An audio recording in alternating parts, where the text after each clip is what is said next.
आपको 60 क्वेश्चन करा दिए थे। सुबह वाले बैग में कितने हुए थे तुम जानो, 60 शाम वाले में। तो 61 के बाद से देख लो, बाकी बाद में होंगे। सबसे पहले 61 नंबर देखिए।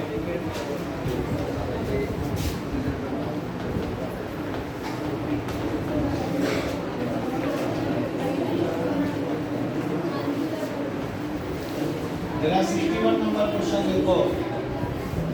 देखो सवाल लगाने के लिए मैंने पहले बता दिया है कि सबसे पहले तुम्हें सवाल का पढ़ना जरूरी है। पढ़ने के बाद क्या क्या दिया है वो लिखना जरूरी है, और उसके बाद फार्मूला लगाना है। अगला 61 नंबर देखो। दो नगर एक दूसरे से 150 किलोमीटर दूरी पर हैं। दो नगर एक दूसरे से 150 किलोमीटर दूरी पर हैं। विद्युत शक्ति तांबे के तारों द्वारा एक नगर से दूसरे नगर को जाती है। देख लीजिए, दो नगर हैं। मान लो एक नगर ए है, एक नगर बी है। दोनों के बीच की दूरी 150 किलोमीटर, यानी 150 किलोमीटर की दूरी पर दो नगर ए और बी हैं, और तांबे के तारों द्वारा विद्युत शक्ति जा रही है। तारों में प्रत्येक किलोमीटर पर 8 वोल्ट विभव गिर जाता है। प्रश्नानुसार प्रति किलोमीटर कितने वोल्टेज है? प्रति किलोमीटर विभवांतर है 8 वोल्ट। ये सवाल पढ़ोगे तो लिखा हुआ है 1 किलोमीटर में 8 वोल्ट विभवांतर गिर जाता है। तो टोटल विभवांतर क्या होगा? कुल विभवांतर कितना होगा? 8 गुणे 150 कितना आ जाएगा? 1200 वोल्ट। यानी 150 किलोमीटर की दूरी पर जो विभवांतर है वो कितना है? 1200 वोल्ट है। आगे क्या दिया हुआ? और तारों का औसत प्रतिरोध 0.5 प्रति किलोमीटर है। तो कुल प्रतिरोध कितना होगा? समझने की कोशिश करोगे तो बहुत आसान है। R = 0.5 ओम 1 किलोमीटर का है। तो तार कितने हैं? 150 किलोमीटर। तो इंटू 150 कितना आ गया? 75 ओम। ये देख क्या और क्या दिया हुआ है? तारों में प्रवाहित धारा की गणना करो। वैद्युत शक्ति का रास्ता। दो चीज बताना है, धारा और शक्ति रास्ता। तो कौन सा कठिन था? तुम सोचो, विभवांतर दिया है और प्रतिरोध दिया है, तो धारा निकालने के लिए क्या करोगे? V = IR, I = V/R। कौन सा कठिन पद हुआ? V का मान है 1200, R का मान है 75। कितने एम्पियर? लग गया? अब तुमसे पूछना शक्ति ह्रास। तुमको मैंने सिखाया था, दो चीजें पूछेगा। कभी कभी कुल शक्ति पूछेगा, कभी कभी शक्ति ह्रास पूछेगा। जब कुल शक्ति पूछेगा तो सूत्र कौन सा लगेगा? P = VI। और शक्ति ह्रास पूछेगा तो कौन सा लगेगा?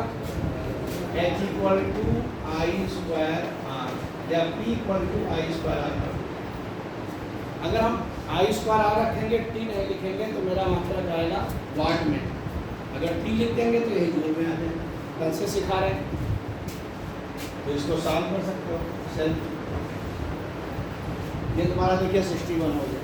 कोई भी क्वेश्चन कठिन नहीं है, बशर्ते तुम मेरी स्टाइल से सीखने की कोशिश करो। जैसे 62 नंबर है, तुम्हें नहीं मालूम कौन सा, मुझे भी नहीं मालूम। आप सवाल को पढ़ो और देखो क्या क्या दिया है, पढ़िए, स्वयं पढ़िए। 62 कह रहा है क्वेश्चन, एक 500 वाट का वैद्युत हीटर है। एक हीटर है, उसकी शक्ति कितनी है? 500। तो लिखो हीटर की शक्ति, ये प्रश्नानुसार है, दिया हुआ है। P = 500 वाट। एक 500 वाट का वैद्युत हीटर है। आगे क्या करना है? 115 वोल्ट की लाइन से काम करने के लिए बनाया गया है। इसको इसलिए बनाया है कि वो 115 वोल्ट पे काम करेगा। अब सप्लाई तुम्हारे यहाँ कम आ रही कि ज़्यादा आ रही? देखो, सप्लाई जो आ रही है 115 से ज़्यादा है कि कम है? यदि लाइन का वोल्टेज गिरकर 110 वोल्ट रह जाए तो उत्पन्न ऊष्मा कितने प्रतिशत कम हो जाए? देखा, मतलब वोल्टेज कम हो गया। तो हीटर का पहले प्रतिरोध निकालो। हीटर का प्रतिरोध, डरना नहीं, बहुत अच्छा सवाल है। प्रतिरोध जब निकालोगे तो R = क्या होगा? V²/T। उसने एक हीटर दिया था जो कि 500 वाट का है और 115 वोल्ट पे काम करने के लिए बनाया गया है। तो हीटर का प्रतिरोध निकाल देंगे तो R equal to V square upon T. और V का मान कितना है 115 इंटू 115 बटे 500 कितने आ गया। लेकिन दुर्भाग्य से तुम्हारे मोहल्ले में आपूर्ति वोल्टेज कितना है बोलो, क्वेश्चन में पढ़िए आपूर्ति वोल्टेज कितना है 110 वोल्ट। अब जब वोल्टेज कम हो गया तो शक्ति कम नहीं हो जाएगी। वो कह रहा कि कितने प्रतिशत शक्ति रह जाएगी, तो माना शक्ति P डैश रह जाएगी, P की जगह पे कितनी रह जाएगी P डैश। वैसे तो होनी चाहिए थी P, लेकिन P कब होगी जब उसको 115 वोल्ट मिलता। अब वोल्टेज मिल रहा है 110 वोल्ट, तो शक्ति P से बदल जाएगी। तो हमने मान लिया P डैश रह जाएगी। अब P डैश का मान निकालो, तो P डैश इक्वल टू हो जाएगा V dash square upon R। पूछा क्या है उससे, पूछा क्या है शक्ति कितने प्रतिशत कम रह जाएगी। शक्ति P होनी चाहिए, कितनी हो गई P डैश। माना शक्ति में कमी, शक्ति में कमी कितनी हो गई delta P equal to P की जगह पे P डैश होगी, तो शक्ति में कमी कितनी आ गई P माइनस P डैश। अब देखो दिमाग नहीं लगाओगे तो बेटा तुम बैठे भी रहोगे, सवाल को छाप भी लोगे, लेकिन तुमको आएगा नहीं। हम तुमसे कहें कि सवाल सीखना है तो मेरे हिसाब से पढ़ना सीखो, मेरे साथ सवाल को पढ़ो, क्या दिया हुआ अपनी कापी में नोट करो, और फिर देखो कि सर ने कैसे सवाल लगाया, कौन सा फॉर्मूला लगाया। वो पूछ रहा था कि शक्ति में कितने प्रतिशत कमी रह जाएगी, तो पहले ये तो निकालें कि शक्ति में कमी कितनी है। तो शक्ति में कमी कैसे निकालोगे, पहले की शक्ति माइनस बाद की शक्ति। तो शक्ति कहते हैं कमी डेल्टा P बराबर आ गया P माइनस P डैश। अब ये पूछ रहा कितने प्रतिशत, माना x%, माना x% है। इसमें क्यों घबरा जाते हो, तो delta P equal to P का x%, डर क्यों देखो ना, delta P equal to P का x%, x इक्वल टू क्या होगा delta P into 100 upon P। Delta P कितना है P माइनस P डैश, और 100 तो वही है और P तुम्हारे पास है, तो 1 minus P dash upon P into 100। Problem नहीं, P डैश कितना है P डैश अपॉन P भाग करो, V dash square upon R ये हो जाएगा, ये V स्क्वायर अपॉन R हो जाएगा, R कट जाएगा इंटू 100। देखो सॉल्व करना, ये हो जाएगा 1 minus V dash square upon V square into 100। तो बोला कि घबरा रहे हो, हमारे घबराने से काम नहीं चलेगा। मान रख दो V का मान कितना है 115 और V डैश कितना है 110। दोनों रख के हल कर लीजिए, आंसर करेक्ट आंसर है। शक्ति में कितने प्रतिशत की कमी रह जाएगी, मैंने मान लिया x% की कमी रह जाएगी।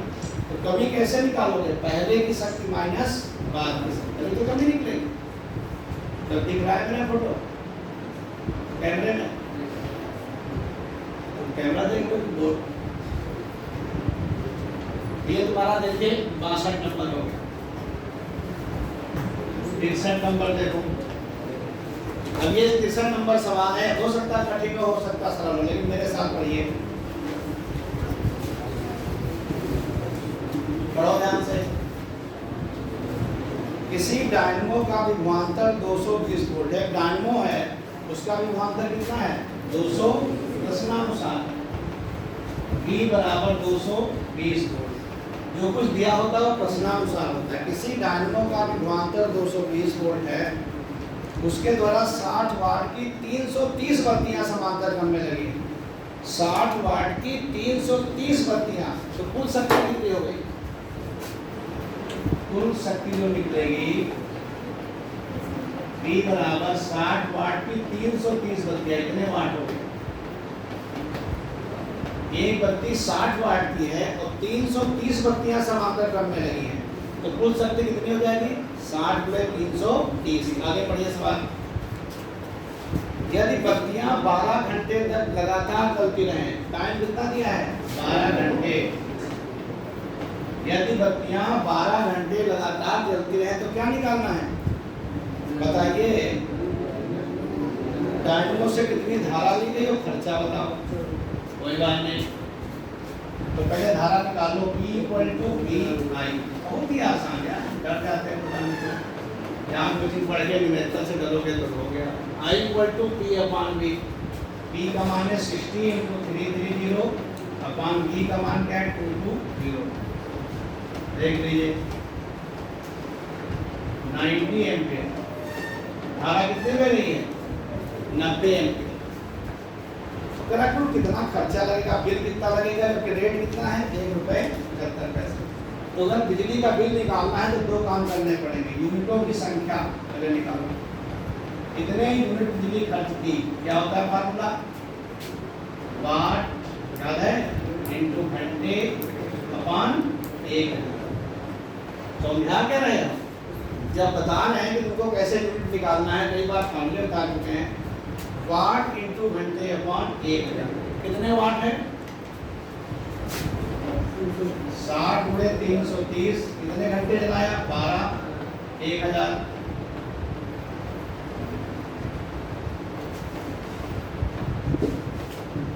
बहत्तर × 3.3 कितने यूनिट आ गया यूनिट। खर्चा कितना होगा, जितना यूनिट आया है वही ये यूनिट का दर कितना है ₹1.70। कितने रुपए खर्च। यूनिटों की संख्या को दर से गुणा कर दो। दर कितनी है ₹1.70। तो भाई बताओ कहाँ पे कठिन था सवाल। कठिन सिर्फ दिमाग में घुसा हुआ है। जब तक तुम अपनी स्टाइल से सवाल सीखोगे, तुमको बार बार कह रहा हूँ आज के समय में बेटा टेक्निकल आदमी सफल है। बहुत पहले मेहनती लोग सफल थे। लोग कहते थे खूब मेहनत करो सफल हो जाओगे। अब नहीं, अब मेहनत के साथ टेक्निकल भी होना चाहिए। आप चीज को समझो। अब अगला क्वेश्चन जैसे है, खुद पढ़िए अपनी कॉपी में लिखे क्या दिया है। 64 नंबर देखो, 64 नंबर देखिए, खुद पढ़िए। सबकी कॉपी में लिखा होना चाहिए क्या दिया हुआ। एक वैद्युत जनित्र, ये क्या होता है जनरेटर, 500 वोल्ट पर वैद्युत शक्ति उत्पन्न कर रहा है। तो वोल्टेज कितना है, चलो आगे लिखो, पढ़ो लिखो, ये काम जरूर करो। इसके बाद इस शक्ति को 2 तारों द्वारा 5 किलोमीटर की दूरी पे ले जा रहे हैं। देखो 2 तार हैं, 5 किलोमीटर की दूरी पे ले जा रहे हैं। कितनी दूरी पे ले जा रहे हैं, ये शक्ति उत्पन्न कर रहा है, इसको 2 तारों द्वारा ले जा रहे हैं। कितनी दूर 5 किलोमीटर दूर। जहाँ पे ले जा रहे हैं वहाँ का प्रतिरोध कितना है 900। ये देखिए मान तुम्हारे मोहल्ले में ले गए, राजगढ़ में ले गए, इसका प्रतिरोध कितना है 900। एक बार पढ़ जा बंधुआ,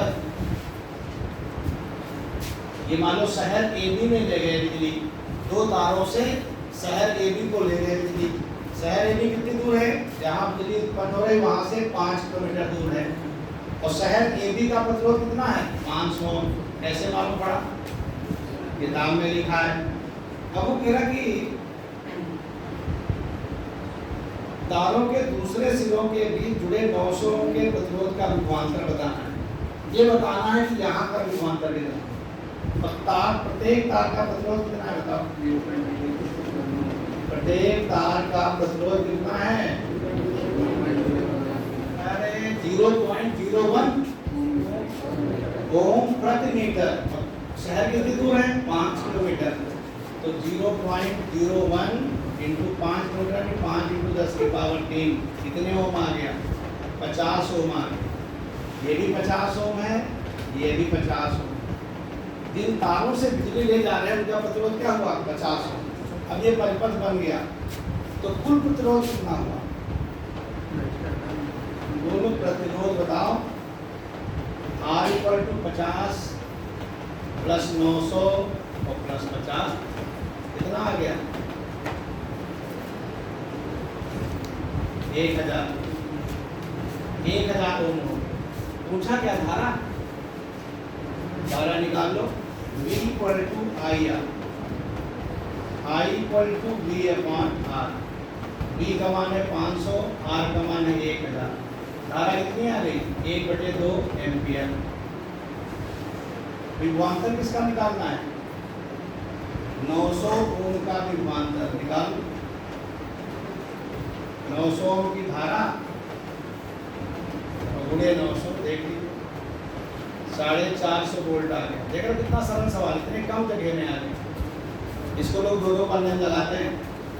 तरकीब सीखो। दो तारों से बिजली जा रही थी, जहाँ जा रही थी वहाँ का प्रतिरोध 900 ओम था। तार लंबे 5 किलोमीटर है और तार का जो प्रतिरोध है 0.01 ओम पर मीटर, किलोमीटर नहीं था उसमें, इसीलिए मुझे यहाँ पे किलोमीटर, मीटर को किलोमीटर लाना पड़ा, राइट, कन्वर्ट करना पड़ा। देख लिया 65 नंबर। देखो इत्मीनान से फिर पढ़ो, सवाल को पढ़िए जरूर। अगर सीखना चाहते हो तो न्यूमेरिकल सीखना एक कला है। अब तुम 65 नंबर पे अपना दिमाग लगाओ। एक मकान है, क्या है? मकान है, कितनी सप्लाई है उसमें? ये देखिए 220 वोल्ट की सप्लाई है एक मकान में। बढ़ते जाओ। मकान में जो वायरिंग होती है वो समांतर क्रम में होती है। एक मकान में 220 वोल्ट की सप्लाई है। आगे क्या कह रहा? निम्नलिखित 3 उपकरण काम कर रहे हैं मकान में। एक 60 वाट का बल्ब है, एक 1000 वाट का हीटर है और 40 वाट का रेडियो है। ये बल्ब है, कितने वाट का बल्ब हुआ, फिर हीटर हुआ, फिर क्या है? रेडियो हुआ। बहुत पहले की बात है, रेडियो है। बल्ब, हीटर, रेडियो, 3 चीजें घर में लगे हुए हैं। बल्ब कितने वाट का है? अच्छा, ये बेचारा 60 वाट का है। और रेडियो और हीटर, अच्छा हीटर कहाँ लगाया हो? और रेडियो 40 वाट का। पहले ऐसे ही हुआ करता था। पहले घर में रोशनी होती थी, बाद में म्यूजिक सुनते थे बैठे घर में। रेडियो हर घर में होता था गाँव में। रेडियो में ही कार्यक्रम सब आते थे। अब रेडियो हट गया, क्या आ गया? अब स्मार्टफोन आ गया। तो एक हो गया बल्ब, एक हो गया हीटर, एक हो गया रेडियो। जब इस तरीके से फिगर बनाओगे तो चीजों को समझ पाओगे। घरों में जो वायरिंग है वो समांतर क्रम में होगी। क्या पूछा है बताओ? हीटर द्वारा, सबसे पहले हीटर द्वारा प्रयुक्त धारा। हीटर कितनी धारा लेता है?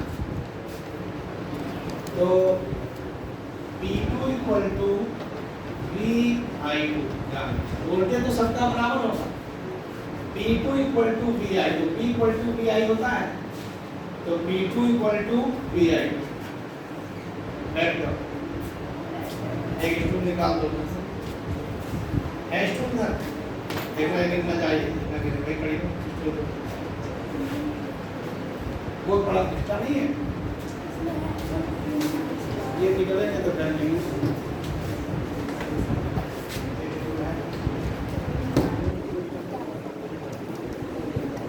स्टूल लेके आओ उधर।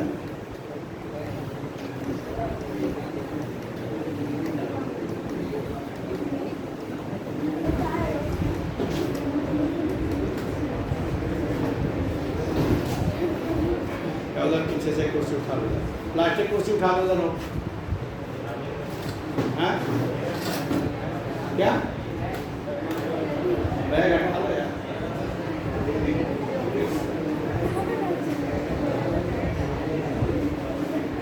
जा कुर्सी, अरे छोटी प्लास्टिक कुर्सी नहीं है, जल्दी हटाए। P2 = VI2। अब मुझे I2 निकालना है। I2 = P2/V। I2 हो गया P2/V।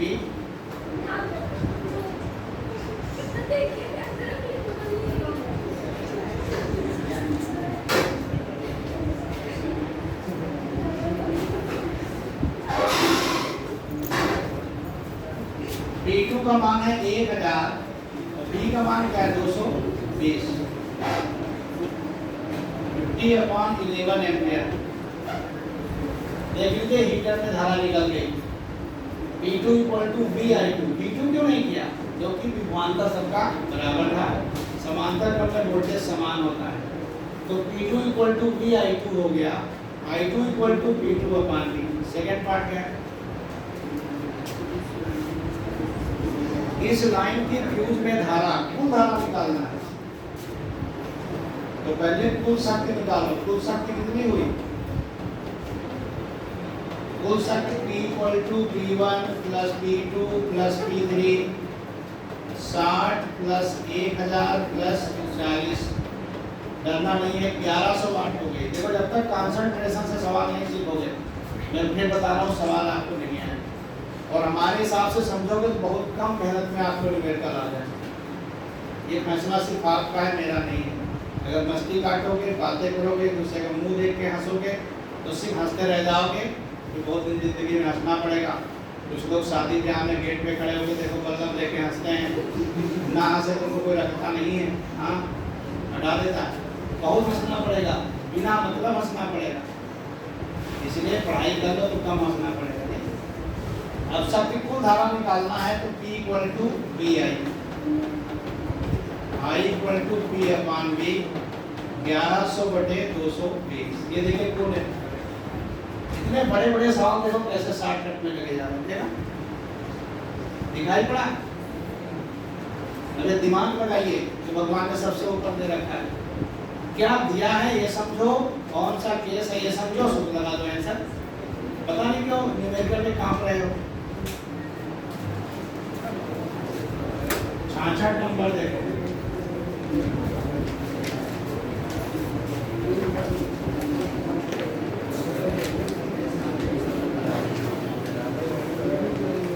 तीन बल्ब हैं जिनके वैद्युत प्रतिरोध 5, 10 और 25 हैं, श्रेणी क्रम में लगे हैं। तीन बल्ब हैं जिनके प्रतिरोध 5, 10 और 25 है। R1 equal to 5 ohm, R2 equal to 10 ohm और R3 इक्वल टू 25 ओम। बिल्कुल डरने की जरूरत नहीं। तीन बल्ब जिनके प्रतिरोध 5, 10 और 25 है, श्रेणी क्रम में लगे हैं और 120 वोल्ट से चला जाते हैं। देखिए श्रेणी क्रम में जोड़ दिया, 120 वोल्ट वोल्टेज लगा दिया। यहाँ पे तुम फिगर बनाने में न डरो, आप जैसा जरूरी है तुरंत फिगर बना दीजिए। श्रेणी क्रम में लगे हैं तो श्रेणी क्रम में जोड़ दो, समांतर क्रम में लगे हैं तो समांतर क्रम में जोड़ दो। सप्लाई कितनी दी गई? 120 वोल्ट। कितना हो गया? क्या पूछा है देखो, परिपथ में कितनी धारा? तो कुल प्रतिरोध निकाल दीजिए। कुल प्रतिरोध श्रेणी क्रम में सूत्र सबको पता ही है। R इक्वल टू क्या होता है? R1 plus R2 plus R3, यानी कि 5 प्लस 10 प्लस 25 कितना हुआ? 40 हुआ। क्योंकि श्रेणी क्रम में धारा समान होती है, ओम का नियम लगा दीजिए, V equal to I equal to V upon R। 120/40 3 ampere की धारा बहती है। चलिए पहला पार्ट कौन सा कठिन है? और सेकेंड पार्ट क्या है? प्रत्येक बल्ब में विभव पतन। पहले बल्ब में कितना विभव पतन हो गया, दूसरे में क्या? कोई बात नहीं, आई एम सीइंग, मैं देख रहा हूँ। जब मैं तुमको देखता हूँ बात करते हुए, मैं तुम्हारे नंबर देखता हूँ कितने से टेक। दो चीज़ मैं दिमाग में लेता हूँ, बच्चा बात कर रहा है उसको देखा कि कौन बात कर रहा है, फिर उसके पिछले टेस्ट में नंबर कितने, ये मैं समझ लेता हूँ। फिर मैं उम्मीद करता हूँ कि अगले में कितने हों। कोई बात नहीं, बात तो करो आराम से। V1 equal to IR1, V2 equal to IR2, V3 equal to IR3। अभी न्यूमेरिकल मत समझना, फिर इन्हीं एक एक न्यूमेरिकल के लिए कल्पना। तो ध्यान रहेगा कि तुमको एक एक न्यूमेरिकल सारे चैप्टर के लगाए गए। फिर कौन सा कारण है कि तुम सवाल नहीं लगा पा रहे? कार्ड नंबर 1, या तो कोचिंग नहीं आते हो।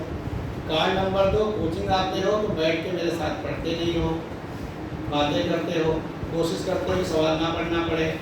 कार्ड नंबर 3, यहाँ पढ़ भी लेते हो तो घर जाके होमवर्क नहीं करते हो। इन तीन में से एक ही कारण है कि एक दिन बच्चों को सवाल नहीं आते। नहीं, कोई ऐसा कारण नहीं कि एक एक सवाल लगाए जाएं और इंटर का स्टूडेंट करना पड़े। लेकिन 7 महीने की बात है, क्यों सुधरोगे? सुधर जाओगे तो लकड़ी के स्कूल नहीं बन जाएंगे, खाली रह जाएंगे सब। यहाँ भी तो पढ़ने वाला चाहिए, यहाँ कौन पढ़ेगा? क्यों? ये देखिए, प्रत्येक प्रतिरोध का विभवांतर पूछा था तो प्रत्येक का सूत्र लगा दिया। V1 = IR1, V2 = IR2 और V3 = IR3। क्योंकि ये श्रेणी क्रम में जुड़े थे इसलिए धारा सब में समान थी तो विभवांतर अलग अलग। राइट, अगले आराम से लग गया। 67 नंबर देखिए, वो कायदे से समझ लो। एक सवाल, 10 सवाल और बचे हैं बस। 67 है कि 3 प्रतिरोध 1 ओम 2 ओम 3 ओम समांतर क्रम में जुड़े हैं। ये बच्चों वाला सवाल पूछ लिया। बच्चों वाले सवाल हमारे बच्चे नहीं कराते। R1 + R2 + R3 कक्षा 9 का सवाल है। 68 नंबर देखो, 68 नंबर क्या कह रहा है?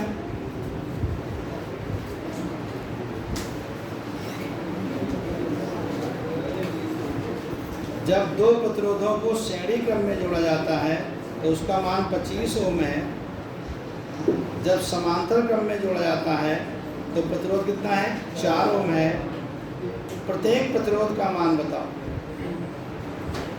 श्रेणी क्रम में जोड़ते हैं तो 25 ओम है, समांतर क्रम में जोड़ते हैं तो 4 ओम है। माना प्रतिरोध एक उनको अंदर की बात बताएं, प्रतिरोधों का संयोग कोण से हट गया। तुम्हारे सिलेबस में प्रतिरोधों का संयोग नहीं है, ना श्रेणी क्रम है ना समांतर क्रम है। इसलिए तुम देखो कि विगत वर्षों में प्रतिरोधों के संयोग से कोई न्यूमेरिकल नहीं आ रहा। इसकी जगह पे उन्होंने किरचॉफ का नियम को बढ़ा दिया है और किरचॉफ के नियम के न्यूमेरिकल क्वालिटी आ रहे हैं। इसलिए प्रतिरोधों के संयोग के बहुत हल्के फुल्के जानकारी लेनी चाहिए, पूरे चक्कर में। IIT और नीट में भी किरचॉफ के नियम का सवाल आता है। मैं तुम्हें लगवाता हूँ, देखो। श्रेणी क्रम में तुल्य प्रतिरोध क्या होता है? प्रश्नानुसार R1 + R2 कितना है? 25।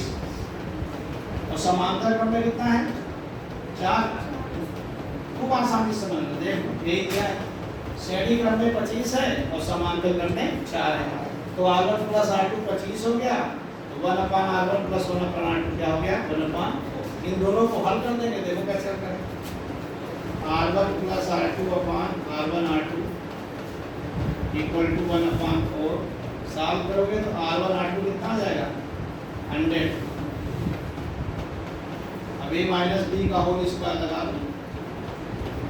A + B का होल स्क्वायर - 4AB। कई बार सूत्र लग चुका है। A + B का है 25 का स्क्वायर - 100 का स्क्वायर। कितना हुआ? नहीं, 4 × 1 625 - 400 कितना आ गया?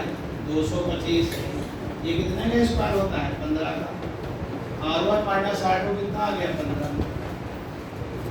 R1 + R2 मालूम है, R1 - R2 मालूम है। जोड़ दो तो R1 आ जाएगा और R1 रख दो तो R2 रख दो।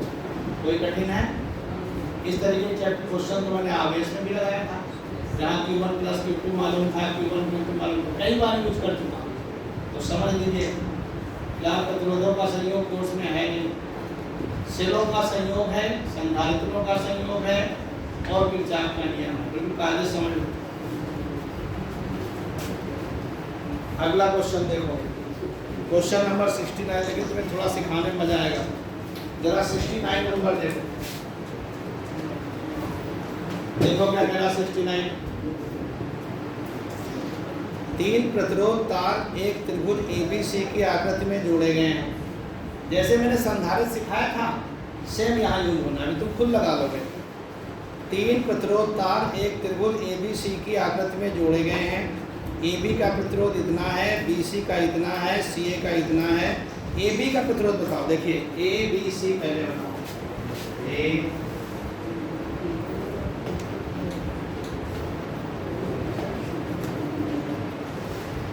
डरना नहीं है। AB का प्रतिरोध है कितना? ए बी का 40 है, बी सी का 60 है,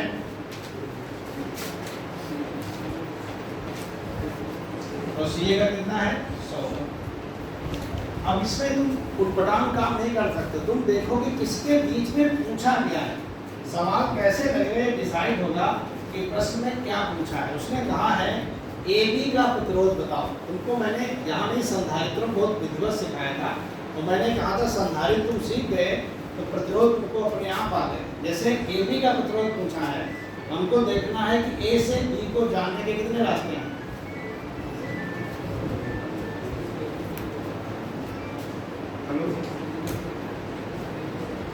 ए से बी को जानने के कितने रास्ते हैं? 2 रास्ते हैं। एक रास्ते में कौन जुड़ा हुआ है 40 ओम, एक रास्ते में कौन जुड़ा हुआ है 100 और 60। कैसे लगाएंगे? ये दोनों श्रेणी जो आएगा समांतर। श्रेणी पहले करें कि समांतर कहने पड़े, इसका मैं तुमको ट्रिक सिखाई है। जो काम पहले हुआ वो पहले, जो काम बाद में हुआ वो बाद में। इसलिए श्रेणी क्रम में ये पहले हुआ, समांतर तो यहाँ हुआ, यहाँ ना जोड़े तो समांतर नहीं होगा। तो पहले श्रेणी हुआ, बाद में समांतर हुआ। बस इतना ही जानना है।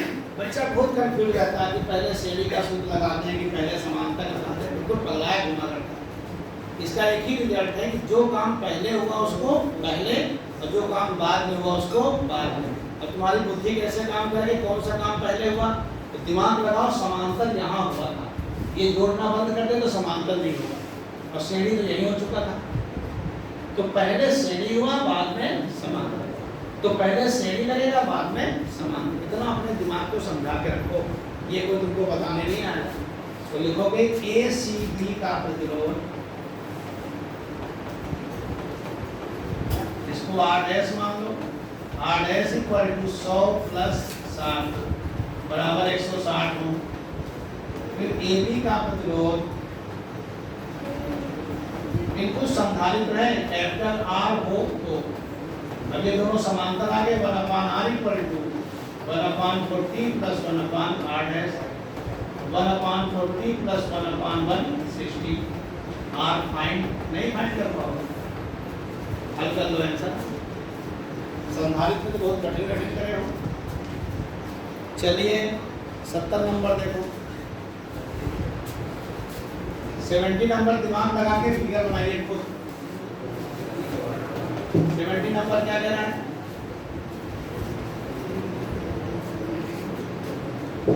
70 नंबर कह रहा है कि 10-10 ओम के 4 तार वर्ग की आकृति में मोड़े गए हैं। वर्ग के विपरीत कोणों का वर्ग की आकृति में मोड़ दिया 4 तार। वर्ग समझते हो? वर्ग में कितनी भुजाएं होती हैं? ये देखिए ए बी सी डी सभी 10-10 ओम के हैं। प्रतिरोध किसके बीच निकालना है? भुजा के बीच में निकालना, विपरीत कोणों के बीच। तो हमने विपरीत कोणे ए और सी ले लिया। अब ए से सी को जाने कितने रास्ते हैं? 2। ये दोनों श्रेणी, ये दोनों श्रेणी, फिर समांतर। लिखोगे ए बी सी का प्रतिरोध R1 इक्वल टू 10 प्लस 10 बराबर 20 ओम। ए बी सी का प्रतिरोध R2 इक्वल टू, ये भी 10 प्लस 10 20 ओम। अब ये दोनों समांतर हो गए, कुल प्रतिरोध 1/R1 प्लस 1/R2। साफ करोगे तो R इक्वल टू 10 ओम आ जाएगा। लग गया समझ? कहीं कोई दम है नहीं। मेथड सीख लोगे जिंदगी भर नहीं भूलोगे, नहीं सीखोगे तो ये यहाँ नहीं सीखना है। संधारित्र तुम सीख चुके हो, ये तो तुम रिवीजन कर रहे हो। चलिए 71 नंबर बिल्कुल संधारित्र में कराया था। जैसे 71 को पढ़ें तो 8 बाद के दोनों 8 ओम समांतर, फिर पहले के श्रेणी। 72 में देखें तो 8 ओम 2 ओम समांतर, 4 ओम 6 ओम समांतर, फिर दोनों श्रेणी। 71 का सी देखें तो 8 ओम 6 ओम श्रेणी और 2 ओम 4 ओम श्रेणी, फिर समांतर। लग जाएगा? किताब में सवाल तो देखा नहीं है, सर बोल रहे बराक से।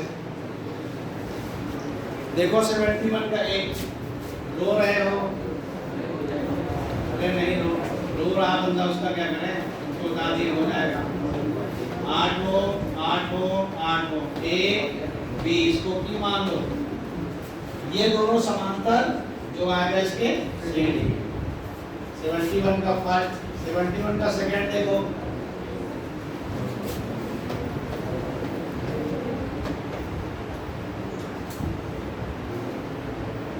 तो यहाँ दिक्कत हो रही है, कितना है 8 2 4 6, 8 ओम 2 ओम 4 ओम 6 ओम। देखो कैसे लगेगा, ये दोनों समांतर, ये दोनों समांतर, फिर दोनों श्रेणी। और जो इसका सेकंड थर्ड पार्ट है उसमें यहाँ पे कट लगा रखा है। कट मतलब है जुड़े नहीं है। क्या है, 8 ओम 6 ओम एक साथ बना लो। अगला देखो तीसरा पार्ट, और 2 ओम 4 ओम एक साथ बना लो। और ये दोनों क्या हो गया, ये दोनों श्रेणी, ये दोनों श्रेणी फिर समांतर। पक्का? ये तीनों क्वेश्चन लगाओ, अभी मैं देखता हूँ 2 मिनट बाद।